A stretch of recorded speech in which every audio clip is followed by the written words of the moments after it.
and a mass to be held by the Anglican Church. Nomsa Masego, BBC News, Soweto. Let's get the reflections now of Paul Wilson, a former UK police officer who has campaigned for racial justice and helped establish the UK's first black police association. He took part in Archbishop Tutu's 90th birthday celebrations just 3 months ago. Paul, good to see you. How was he 3 months ago? Well, very strong.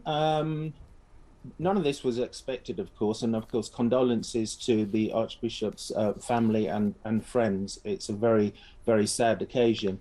But no, none of this was expected. He came across as being very kind of bright, bubbly, and well with the world. And it's a great shock, and of course it's a great disappointment. And having lived in South Africa for 8 years, I can totally understand the outpourings of grief in that country, because he's a man who actually, I mean, truth to power is an expression we're all familiar with now. I think Desmond Tutu could have coined that expression.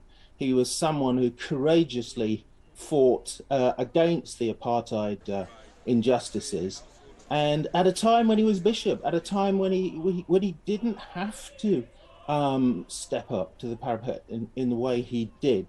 So a very, very memorable man for all sorts of reasons, but leadership and justice is something that sticks in my mind. As from my time there and from my conversations with South Africans, he was a leader of men.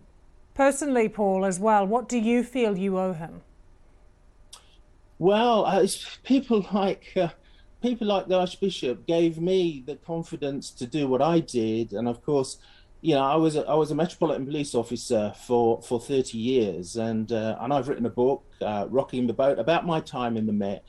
And rocking the boat, yeah, but Desmond Tutu rocked the boat in an enormous fashion, and in ways that I cannot imagine, and confronting an evil apartheid regime.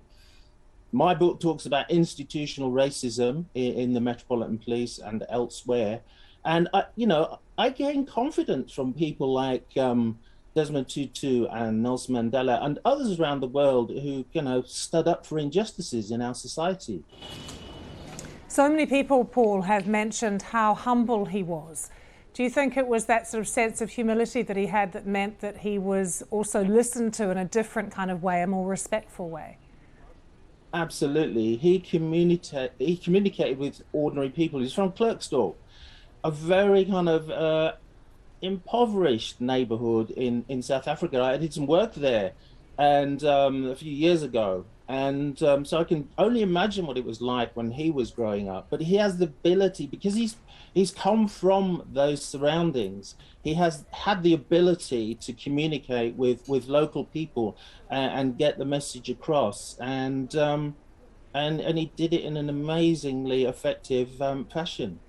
Quite a few people, Paul, have said in recent years he has been disappointed by what he's seen happen in South Africa, the level of corruption and things as well, that some of that dream that he once had has really shattered. After your time working there and working for a police union there, what are the most important things that you think still need to be done that he would want to see happen now? I mean, key to this is addressing the corruption in the system. I mean, effectively, runs throughout the system in South Africa. And that is very disappointing to anyone who fought to abolish apartheid, because it was thought at the end of the apartheid system, we would have a new, fresh democracy in every sense of the word. But unfortunately, we do see corruption, and it is endemic. But we have to look at the bigger picture as well. Unfortunately, the transition did not bring about equality for Black people in South Africa. And that's an unfortunate comment to have to make, because the distribution of wealth is still very tilted towards a small minority of the white community. And with that wealth, they hold the power. Yes, Black people are in government, but the power is in the hands of a very small minority of white people. And that's a fact. And until we find peaceful ways of redistributing that wealth, only then will we see real equality in South Africa.